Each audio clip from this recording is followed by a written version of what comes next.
할렐루야. 살아가는 대강의 가족 여러분, 오늘 하루도 하나님의 말씀과 동행하는 삶이 되길 소망합니다. 오늘 함께 나눌 하나님의 말씀은 마태복음 12장 22절에서 27절 말씀입니다. 그때 귀신 들려 눈 멀고 말 못하는 사람을 데리고 왔거늘 예수께서 고쳐주심에 그 말 못하는 사람이 말하며 보게 된지라. 우리가 다 놀라 이르되 이는 다윗의 자손이 아니냐 하니 바리새인들은 듣고 이르되 이가 귀신의 왕 바알세불을 힘입지 않고는 귀신을 쫓아내지 못하느니라 하거늘 예수께서 그들의 생각을 아시고 이르시되 스스로 분쟁하는 나라마다 황폐하여질 것이요 스스로 분쟁하는 동네나 집마다 서지 못하리라. 만일 사탄이 사탄을 쫓아내면 스스로 분쟁하는 것이니 그리하고야 어떻게 그의 나라가 서겠느냐. 또 내가 바알세불에 힘입어 귀신을 쫓아내면 너희의 아들들은 누구를 힘입어 쫓아내느냐. 그러므로 그들이 너희의 재판관이 되리라. 아멘. 사람의 행동은 어떤 행동이든 분명한 원인이 있습니다. 마음속의 생각에 따라 행동을 하게 되어 있습니다. 가끔 사람들은 내가 말을 실수했어라고 하지만 사실 그런 실수에도 역시 그 원인이 있는 법입니다. 여러분은 풍선을 불다가 터트려 본 적이 있을 겁니다. 풍선은 일정량의 공기만을 담을 수 있습니다. 한계가 있다는 얘기죠. 그 이상의 공기가 들어가면 그 풍선은 그 공기를 감당하지 못하게 되고 결국 터지게 되어 있습니다. 우리의 행동도 마찬가지입니다. 우리의 마음속의 원인이 강하면 강할수록 그 원인은 밖으로 튀쳐나오는 힘이 더 강하게 되어 결국 표출되고 마는데 그것이 바로 우리의 행동이 되는 것입니다. 오늘 읽은 말씀은 귀신의 왕인 바알세불과 관계된 이야기입니다. 예수님께서 귀신 들려 눈 멀고 벙어리 된 자를 고쳐주셨습니다. 그러자 무리가 다 놀라게 됩니다. 예언자들과 신실한 랍비들은 다른 병을 간혹 고치기는 했지만 이 귀신을 내쫓는 일만큼은 할 수 없었습니다. 그래서 바리새인들은 자신들은 흉내조차도 낼 수 없는 예수님의 귀신 축출 기적을 보고 귀신의 두목인 바알세불만이 귀신을 쫓아낼 수 있는 것이라며 비난을 퍼부었던 것입니다. 참으로 어처구니 없는 궤변이 아닐 수 없습니다. 바알세불은 사단의 다른 이름입니다. 바알세불은 구약의 바알 우상을 가리키는데 이는 가나안 족속이 섬기는 우상 중 가장 대표적인 우상입니다.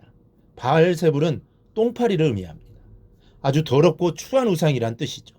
바리새인들은 그리스도의 거룩한 권능과 그 은혜를 똥파리처럼 추악한 능력에서 기인된 것이라고 여긴 것입니다. 이 사실을 놓고 볼 때 바리새인들의 마음에 무엇이 가득 차 있었는지를 알 수 있습니다. 바로 시기와 질투입니다. 속에 있는 것이 밖으로 드러나는 것처럼 그들은 마음속에 가득한 시기 때문에 예수님의 신적인 능력을 인정하지 않았습니다. 그러나 만일 그들의 마음에 성령이 가득 차 있었다고 해보십시오.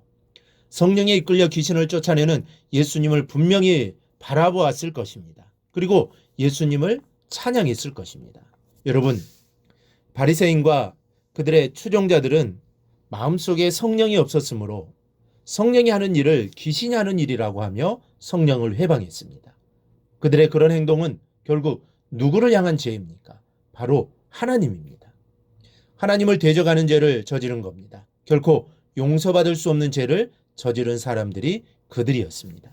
그들의 마음속에는 성령 대신 모함과 비방, 무지와 교만이 가득 차 있었고 이렇게 마음속에 가득한 더러운 생각들을 밖으로 내놓을 수밖에 없었던 것입니다. 그렇다면 저와 여러분의 마음속에는 무엇으로 가득 채워져 있습니까?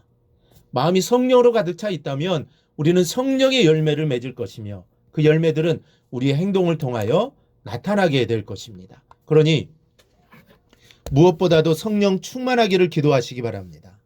여러분의 생각을 내세우지 말고 성령께서 역사하도록 늘 성령님께 묻고 기도하고 행동하시기를 바랍니다. 그러면 여러분의 삶에서 반드시 성령의 열매를 맺게 될 것입니다. 그런데 만일 반대로 우리의 마음이 비방과 모함과 무지와 교만으로 가득 차 있다면 우리의 행동 역시 그에 따른 악한 열매들을 맺게 될 것입니다. 여러분, 이 사실을 바꾸어 말하면 일상 속에서 나타나는 행동을 보면 그 마음속이 무엇으로 가득 차 있는지를 알 수 있습니다. 그런데도 불구하고 혹시 우리 중에 자기의 마음속의 생각을 감출 수 있다고 생각하는 사람이 있습니까? 그런 사람은 밭에 콩을 심어놓고 팥이 나기를 기다리는 사람과 다를 바가 없습니다. 결코 마음을 감출 수는 없습니다. 아무리 얼굴이 두껍고 표정을 감추어도 드러나게 되어 있습니다. 하나님이 우리에게 이런 재주를 주시지 않으셨기 때문입니다. 그러므로 여러분, 우리의 마음속에 있는 더럽고 추한 것을 감추려 하기보다는 그런 것은 다 내어놓고 회개해야 합니다.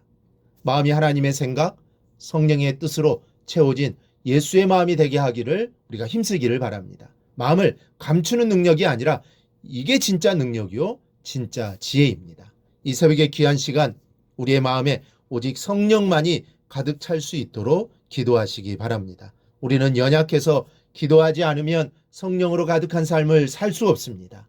늘 내 생각만 하고 그 생각이 행동으로 나타나게 되는 것입니다. 그렇기 때문에 성령 충만을 위해 기도해야 합니다. 늘 기도해야 합니다. 기도의 자리에 나올 때마다 먼저 성령의 충만을 위해 기도해야 합니다. 그리고 그렇게 기도하고 오늘 하루 우리 행동에서 어떤 열매가 열리는지를 기대해 보십시다. 반드시 하나님이 축복된 인생이 되게 하실 것입니다. 그 하나님을 신뢰하고 나아가는 복된 하루가 되기를 주님의 이름으로 축원합니다. 오늘 묵상한 말씀을 굳게 잡고 삶으로 실천하며 살아내는 대강의 모든 성도들이 되기를 축복합니다.